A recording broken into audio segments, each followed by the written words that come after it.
السلام علیکم لسنرز، میں ہوں آپ کی ہوسٹ نیلم، اور نیلم آپ کو اپنے چینل میں ویلکم کرتی ہے۔ شروع کرتے ہیں آج کی ویڈیو اللہ کا نام لے کر، جو انتہائی عالی رتبہ اور بہت جلیل القدر ہے۔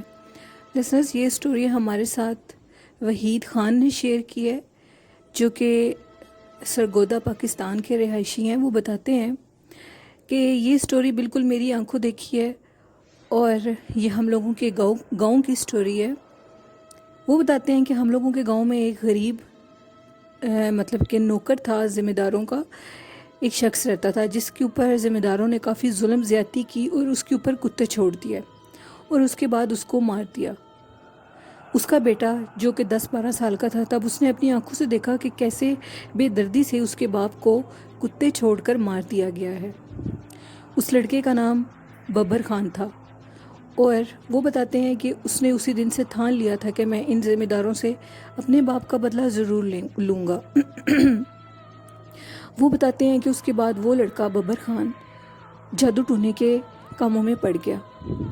اس کے وش میں بہت زیادہ طاقتیں آ گئیں، اور اس نے یہ ٹھان لی تھی کہ وہ اس ذمہ دار سے بدلہ ضرور لے گا۔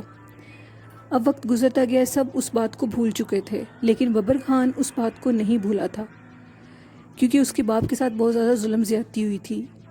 سب کچھ اپنے روٹین پر ہو رہا تھا کہ اچانک ایک دن وہ جو ذمہ دار تھا، جس نے اس کے باپ کے اوپر کتے چھوڑے تھے، اچانک سے اس کی ڈیتھ ہو گئی، اور ڈیتھ بھی بہت خطرناک طریقے سے ہوئی کہ اس کے کمرے میں پہلے ایک پرسرار طریقے سے ایک گڑیا پڑی ہوئی تھی، اور رات کے ٹائم اس کے گلے کو کاٹا ہوا تھا۔ وہ اپنے کمرے میں اپنے گلے کے کاٹے ہوئے سٹائل سے نیچے بیڈ پہ گرا ہوا تھا، اور وہ زندہ نہیں تھا، اور وہ گڑیا اس کے پاس تھی، جو کہ بہت زیادہ خطرناک اور بدصورت تھی۔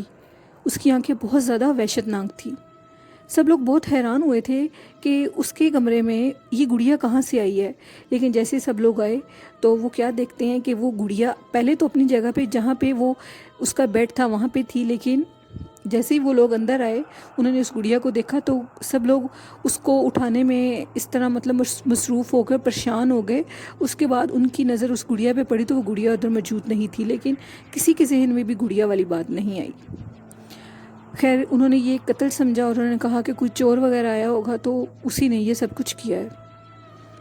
اب جس ذمہ دار کو مارا گیا تھا، اس کا ایک ذمہ دار کا کزن تھا۔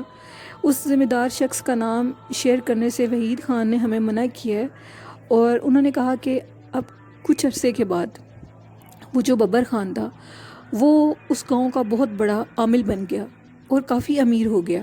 اس کے پاس کافی لوگ آتے تھے اور کام وغیرہ کرواتے تھے، اور وہ ان سے پیسے وصول کرتا تھا لاکھوں کی تعداد میں۔ اس کے بعد وہ بہت امیر ترین شخص بن گیا۔ پولیس والے بھی اس کا نام لینے سے ڈرتے تھے۔ اب اس کی دوسرا ٹارگٹ اس ذمہ دار کا کزن تھا، جو کہ اس کام میں شامل تھا۔ وہ بتاتے ہیں کہ ایک دن وہ ذمہ دار اپنی زمینوں پر اپنے ڈیرے پر لیٹا ہوا تھا کہ اچانک سے اس کا بھی گلا کسی چیز نے کاٹ دیا، اور وہ جہاں وہ نوکر تھے انہوں نے بتایا کہ ان کے پاس بھی ایک گڑیا پڑی ہوئی تھی، جو کہ بہت عجیب شکل کی تھی۔ اس کی آنکھیں بہت زیادہ سرخ تھیں، لیکن لوگوں کے آنے پہ وہ گڑیا وہاں سے غائب ہو گئی۔ لیکن اس کے بعد ایسے ہی تیسرا قتل ان کے خاندان میں ہوا تو سب لوگ بہت حیران ہوئے، اور انہوں نے کہا کہ اس گڑیا کا ان قتلوں سے کیا تعلق ہے؟ یہ ضرور کوئی اور ماجرا ہے، یا تو یہ کوئی جن ہے یا کسی نے کوئی عمل کیا ہے ہم پہ۔ وہاں پہ ایک پولیس والا تھا، اس کو بلایا گیا۔ اس نے اپنے تھانے کے بڑے ہیڈ کو بلایا اور سارا بات اس کو بتائی۔ اب جب ان کو اس بات کا پتہ لگا تو انہوں نے کہا کہ جو ببر خان ہے وہ بھی عملیات کرتا ہے، اور اکثر اس کے ٹکانے پہ گڑیا وغیرہ نظر آتی ہیں، ضرور یہ اسی ببر خان کا کام ہے، اس نے اپنے باپ کا بدلہ لیا ہے ان سے۔ اب وہ جو پولیس والا تھا، اس نے کہا کہ میں اس ببر خان کو کیسے پکڑوں؟ اس نے اپنے سے بڑے ہیڈ سے بات کی، وحید خان بتاتے ہیں، تو انہوں نے کہا کہ ہم تمہاری اس میں مدد نہیں کر سکتے، وہ بہت پہنچا ہوا شخص ہے، اور ہم اگر اس پہ ہار ڈالیں گے تو ہمیں ہماری نوکری سے نکال دیا جائے گا۔ ایک دن وہ پولیس والا سادے کپڑے پہن کر اس کے پاس گیا، اور اس نے اس کو اپنا سارا حالات بتایا کہ اس طرح کوئی شخص ہے، اور اس نے میں سے بہت زیادتی کی، اور میں چاہتا ہوں کہ وہ شخص مر جائے، اس طرح کا اس نے اس سے کوئی بات کی۔ تو وہ بتاتے ہیں، اس نے کہا ٹھیک ہے، میں اس کا تم سے 2 لاکھ معاوضہ لوں گا، اور تم مجھے اس شخص کی تصویر دے دو۔ اس نے ایسے ہی کیا، اس نے 2 لاکھ لے کر اس شخص کی تصویر دے دی اس کو، اور اس نے جب اس کو تصویر دے دی، وہ تصویر تو کسی ایسے شخص کی تھی جس کو وہ جانتا ہی نہیں تھا۔ اس نے کہا کہ تم اس کے ساتھ کیا کرو گے؟ اس نے بتایا کہ میں عمل کرتا ہوں، اور میرے پاس ایک ایسی طاقت ہے جو کہ گڑیا کے ذریعے میں اس چیز کو ادھر بھیجتا ہوں، اور وہ گڑیا جا کر اس میں میرے جن آ جاتے ہیں، اور وہ گڑیا ان شخصوں کا جو بھی وہ ہوتے ہیں ان کا گلا کاٹ دیتی ہے، اور پھر وہ میری چیز میرے پاس واپس آ جاتی ہے۔ کچھ دیر کے بعد وہ ادھر سے غائب ہو جاتی ہے۔ اسی طرح کچھ لوگوں کو مارنے کے لیے میں اپنا مطلب کہ ایک موکل بھیجتا ہوں جو کتے کی شکل اختیار کرتا ہے، اور کتا جا کر ان کو چیر پھاڑ دیتا ہے۔ اب وہ شخص بہت زیادہ حیران ہوا۔ اس نے یہ ساری چیزیں اس کی ریکارڈ کر لیں، اور اس نے اپنے ہیڈ کو سنوائیں، اور انہوں نے پھر جا کر اس کو جب پکڑنے کی کوشش کی تو وہ پکڑا تو گیا، لیکن جو اس کی عمل کی چیزیں تھیں وہ اس کے ٹھکانے پر ہی رہ گئی تھیں۔ گاؤں والے بتاتے ہیں کہ وہ جو گڑیا تھی وہ اکثر لوگوں کو تنگ کرتی تھی جو کہ اس جگہ کے پاس سے گزرتے تھے۔ اس گڑیا کا بہت زیادہ وحشت ناک حلیہ تھا، اتنا وحشت ناک کہ اس کی آنکھوں سے سرخ خون نکلتا تھا، اور کہتے ہیں کہ اس کے ہاتھ میں ایک چھری بھی ہوتی تھی۔ اکثر لوگ جب ادھر سے گزرتے تھے تو وہ چیز کا جو عامل تھا وہ تو وہاں سے چلا گیا تھا، اور وہ اب آزاد ہو چکی تھی۔ وہ لوگوں کا قتل کرتی تھی، لوگوں کو بہت زیادہ بے دردی سے مارتی تھی۔ پھر گاؤں والوں نے ایک بزرگ کو بلوایا۔ انہوں نے جب اس جگہ کا آ کر سارا جائزہ لیا تو انہوں نے بتایا کہ اس جگہ پہ ایک چڑیل ہے جو کہ اس گڑیا میں بستی ہے۔ وہ جو کوئی بھی عامل تھا اس نے ایک چڑیل کا عمل کیا تھا۔ یہ چڑیل لوگوں کا گلا کاٹتی ہے۔ میں اس کو کس طرح اپنے قبضے میں لا سکتا ہوں؟ اس کے لیے آپ کو اسی عمل کو لانا ہوگا، اور پولیس والے اپنی نگرانی میں اس سے یہ چیز قید میں کروائیں اور تب اس کو جیل میں لے کر جائیں۔ پھر وہ وحید خان بتاتے ہیں کہ گاؤں والوں نے دیکھا کہ اس کو واپس لایا گیا، اور اس نے پھر خود سے ہی اس کا سارا عمل کیا، اور وہ جو گڑیا تھی پولیس والوں کے سامنے عمل کر کے اس کو جلا دیا، اور جلانے کے بعد اس کی راکھ کو قبرستان کے اندر دفنا دیا گیا۔ اسی کے ساتھ یہ قصہ ختم ہو گیا، اور دوبارہ سے اس ببر خان کو جو کہ اس نے بے دردی سے لوگوں کو قتل کروایا تھا اپنے علم کے ذریعے، اس کو دوبارہ جیل میں لے جایا گیا۔ اور اس کے بعد اس کے ساتھ کیا ہوا وحید خان بتاتے ہیں، اس کے بعد مجھے کچھ پتہ نہیں ہے، اور یہ ایک سچی کہانی ہے جنہوں نے ہمارے ساتھ شیئر کی۔ شکریہ وحید۔ اور لسنرز، اللہ پاک ہم سب کو اپنے حفظ و امان میں رکھے، کبھی بھی کالے جادو کے چکر میں نہیں پڑنا چاہیے، اس کا انجام بہت برا ہوتا ہے۔ دنیا میں تو ہم لوگوں کو اذیت دے لیں گے، لیکن جو آنے والی اب زندگی ہے، جب ہم نے مر جانا ہے، اللہ کے حضور اپنا منہ دکھانا ہے، تو وہاں سے ہم کبھی بھی نہیں بچ سکتے۔ اللہ اور اس کے رسول کو ہم کیا منہ دکھائیں گے کہ ہم دنیا والوں کے ساتھ، لوگوں کے ساتھ اتنا بے دردی کے ساتھ ظلم کرتے رہیں۔ کبھی بھی کسی کے دشمن مت بنے۔ کوئی اگر آپ کے ساتھ برا کر بھی رہا ہے تو اللہ پہ چھوڑ دیں۔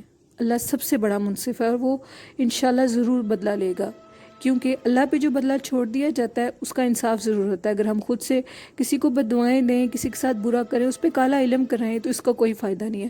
ہاں، ہم میں اور اس شخص میں پھر کوئی فرق نہیں ہے۔ اللہ کے سامنے ہم دونوں ایک جیسے ہیں۔ بڑھتے ہیں ایک اور سٹوری کی طرف۔ یہ سٹوری ہمارے ساتھ رفیق نے شیئر کی ہے، جو کہ فیصل آباد سمندری کے رہائشی ہیں۔ وہ بتاتے ہیں کہ لاک ڈاؤن سے پہلے میری ایک چھوٹی سی شاپ تھی، لیکن لاک ڈاؤن کے بعد میری شاپ نہ چل سکی، اور پھر میں نے ایک رکشہ لے لیا۔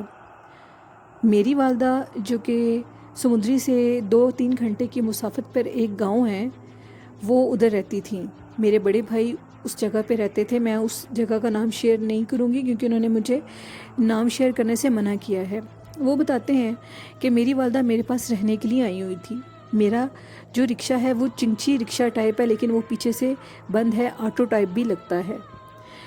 یہ بات جو سٹوری وہ مجھ سے شیئر کر رہے ہیں، وہ بتاتے ہیں کہ میں نے اپنی والدہ سے کہا کہ میں آپ کو بڑے بھائی سے ملوانے کے لیے لے کر جاتا ہوں، جس پہ میری والدہ بہت زیادہ خوش ہوئی۔ ہم نے سوچا کہ جیسے ہی یہ مارچ کے موسم کی بات ہے اور ان دنوں میں کافی ٹھنڈ بھی تھی۔ وہ بتاتے ہیں کہ میں نے اپنی والدہ سے کہا کہ ہم لوگ رکشے پہ ہی چلیں گے، ہم رات کو 8 بجے نکلیں گے اور 9-10 بجے تک ادھر پہنچ جائیں گے۔ رفیق بتاتے ہیں کہ میں نے اپنی والدہ کے لیے پیچھے سے سارے رکشے کو بند کیا کیونکہ ہوا بہت زیادہ ٹھنڈی تھی اور وہ بزرگ تھی، ان کو ہوا نہ لگے، اور جو سیٹ کے درمیان میں جگہ بنی ہوتی ہے اس کو نکال دیا اور سیٹ کو ہموار کر دیا کہ وہ وہاں پہ لیٹ سکیں۔ ان کے اوپر ایک کمبل دے دیا اور سردیاں تھیں کیونکہ اس دفعہ مارچ تک اپریل تک ٹھنڈ رہی ہے، اس لیے موسم بھی بہت زیادہ خراب تھا۔ اور میں نے اپنے آگے بیٹھ کر اپنے ارد گرد بھی وہ جو آٹو رکشے کی ہوتی ہے ڈور ٹائپ ہوتا ہے وہ میں نے بند کر لیا ہے کیونکہ ہوا بہت تیز تھی۔ ہم دونوں ماں بیٹا باتیں کرتے ہوئے جا رہے تھے، راستہ بہت زیادہ سنسان تھا۔ رفیق بتاتے ہیں کہ اچانک بارش شروع ہو گئی۔ بارش اتنی شدید طوفانی بارش شروع ہوئی کہ 9:30 بجے ہمیں ایک سنسان جگہ پہ رکنا پڑا کیونکہ اگر میں زیادہ رکشہ چلاتا تو رکشے کے الٹنے کا بھی خطرہ تھا۔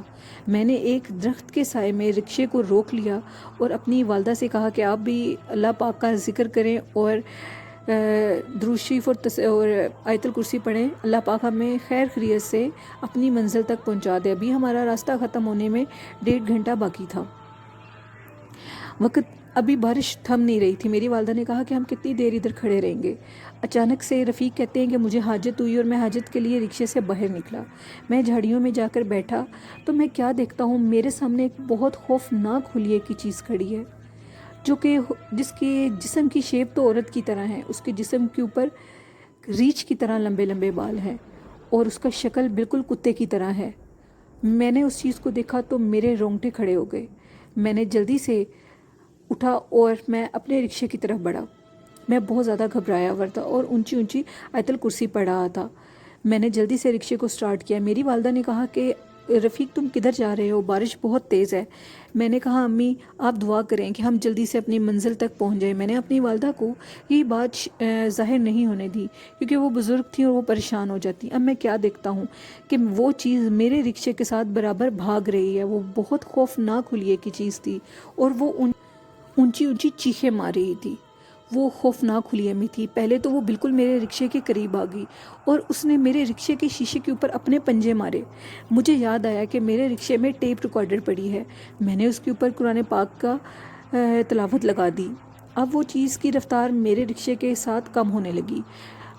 میں بہت تیزی سے رکشہ چلا رہا تھا۔ میری والدہ بہت پریشان تھی کہ تم اتنی تیزی میں رفیق رکشہ کیوں چلا رہے ہو۔ میں نے بہت بڑی غلطی کی تھی کہ رات کے ٹائم وہاں پہ جانے کی اور اتنے سنسان راستے سے۔ اچانک سے مجھے دور ایک روشنی سی نظر آئی۔ جب میں قریب کیا تو میں کیا دیکھتا ہوں، ایک پنچر لگانے والی دکان ہے۔ رات کے 10:30 کا ٹائم ہو چکا تھا۔ میں نے دیکھا کہ وہاں پہ 2 شخص بیٹھے ہوئے ہیں۔ میں نے جلدی سے رکشے کو روکا اور میں نے ان کو یہ سارا ماجرا بتایا۔ انہوں نے مجھے کہا کہ بارش بہت تیز ہو رہی ہے، تم رکشے کو ساتھ والی خالی دکان میں کھڑا کر دو۔ میں نے کہا میری والدہ بھی میرے ساتھ ہیں۔ انہوں نے کہا ہماری شاپ کے پیچھے ایک چھوٹا سا کمرہ ہے جس میں 3 چارپائیاں لگی ہوئی ہیں۔ جس طرح تم مجھے بتا رہے ہو کہ تمہاری والدہ بیمار ہیں، تم دونوں ماں بیٹے ادھر رک سکتے ہو، ہم لوگ رات گزار لیں گے اور آئندہ اس راستے سے کبھی بھی رات کے ٹائم نہ آنا۔ یہاں ایک پچھل پیری چڑیل کا سایہ ہے۔ کچھ عرصہ پہلے یہاں پہ ایک لڑکی کا قتل کر دیا گیا تھا اور اس کی یہاں سے لاش ملی تھی۔ لوگ بہت زیادہ حیران ہوئے تھے کہ ایک خوبصورت لڑکی جو کہ جھاڑیوں میں مری پڑی تھی، وہ کہاں سے آئی ہے، کون ہے، وہ کسی گاؤں سے تعلق نہیں رکھتی تھی۔ وہ لڑکی کون تھی کوئی نہیں جانتا تھا۔ کہتے ہیں کہ اس کی بدرو آج بھی ادھر پھرتی ہے، یا اس کی شکل کی کوئی بھی چیز جس نے چڑیل یا جو بھی وہ چیز ہے اس نے اس کا روپ لے لیا، وہ لوگوں کو نظر آتی ہے۔ اکثر لوگوں کو وہ ایک دلہن کے روپ میں نظر آتی ہے اور اکثر لوگوں کو اس کا حلیہ بہت زیادہ خوفناک نظر آتا ہے۔ اللہ کا شکر ہے کہ قرآن پاک کی تلاوت نے اور تمہاری ماں کی دعاؤں نے تمہیں بچا لیا ہے۔ دوبارہ ایسی غلطی نہ کرنا۔ جہاں سے اس راستے سے کوئی بھی رات کے ٹائم نہیں آتا۔ سب جانتے ہیں کہ وہ یہاں ایک بدرو کا بسیرا ہے۔ لوگ تو دن کے ٹائم بھی اس راستے کو بہت منحوس سمجھتے ہیں کیونکہ اکثر لوگوں کے یہاں پہ ایکسیڈنٹ ہوتے ہیں اور لوگ بچتے نہیں ہیں۔ میں نے اور میری امی نے وہ رات بہت مشکل سے ادھر گزاری۔ میں نے ساری بات اپنی امی کو بتائی اور انہوں نے مجھے کافی ڈانٹا اور کہا کہ آئندہ ایسی غلطی مت کرنا۔ ہم لوگ پھر صبح اپنے بھائی کے گھر گئے اور میں نے اپنی امی کو ادھر چھوڑا اور میں نے دوسرے راستے سے اگلے دن واپس دن کے ٹائم ہی اپنے گھر آ گیا۔ لسنرز، یہ تھیں آج کی سٹوریز۔ آپ کو کیسی لگیں آپ اپنا فیڈ بیک مجھے ضرور دیجیے گا اور ہمارے چینل کو زیادہ سے زیادہ سبسکرائب کیجیے اور لائک کیجیے۔ اور اللہ پاک آپ سب کو اپنے حفظ و ایمان میں رکھے۔ اپنے ماں باپ سے بہت پیار کیا کریں، یہ بہت پیاری چیزیں، ان کی بہت سی قدر کیا کریں اور کسی انسان کو بھی دکھ نہ دیا کریں۔ اگر کوئی آپ کو دکھ دے بھی رہا ہے تو آپ خاموش ہو جائیں، اللہ پاک ضرور اس چیز کا فیصلہ کریں گے، میرا یقین ہے اس چیز پہ۔ اسی کے ساتھ اپنی ہوسٹ نیلم کو اجازت دیجیے، دعاؤں میں یاد رکھیے گا۔ اللہ حافظ، اللہ نگہبان۔